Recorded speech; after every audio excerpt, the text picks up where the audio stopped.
자, 일본에서는 공식 통계상으론 대형 크루즈선 집단 감염을 제외하면 감염자 급증은 없는 것으로 보이는 상황인데요.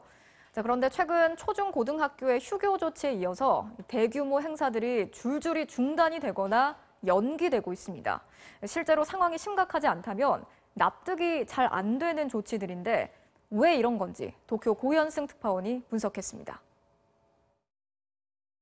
유람선 다이아몬드 프린세스호에서 700명 넘는 감염자가 나온 이후 일본 내 감염자 수는 하루 수십 명 이내로 겉보기엔 안정세를 보이고 있습니다. 하지만 일본 정부의 대응은 이상할 정도로 긴박해지고 있습니다. 사흘 전인 25일엔 대규모 행사에 손 씻기 권장 같은 정보만 제공한다더니 다음 날에 행사 중지와 연기를 요청했고 어제는 갑자기 전국 초중고교에 대한 휴교를 결정했습니다. 来週3月2日から春休みまで臨時休業を行うよう要請します。 4월 초 시작하는 새학기 전까지 모든 초중고교를 한 달 넘게 휴교한다는 겁니다.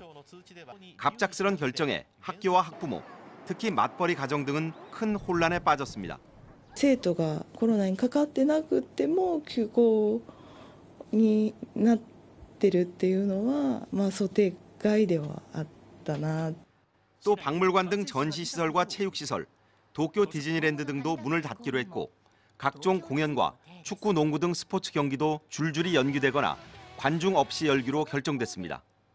더욱 이상한 건 일본 정부는 하루 3,800건을 검사할 수 있다고 발표했는데 실제로는 하루 900건 정도만 검사하고 있습니다. 7日間の検査実績合計で6300件ということであります。平均するとただ奈良で割れるということですけれども900件.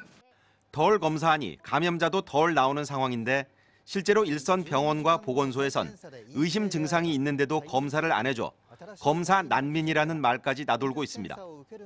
全国から検査をしたらどんどん患者さんが出てきてるんですよ。ということは流行の特化の途上にいると考えた方がいいんですね。何百万単位ですでにいると考えた方がいいと思ってるんですね.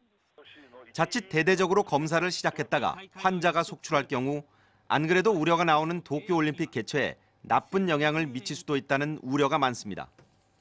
이런 분위기 속에 일본 공조직 곳곳에서 윗사람 생각을 헤아려 행동하는 이른바 손탁구가 작동했고 방역당국이 제대로 대처하지 못하고 있다는 비판이 공공연히 나오고 있습니다. 도쿄에서 MBC 뉴스 고현승입니다.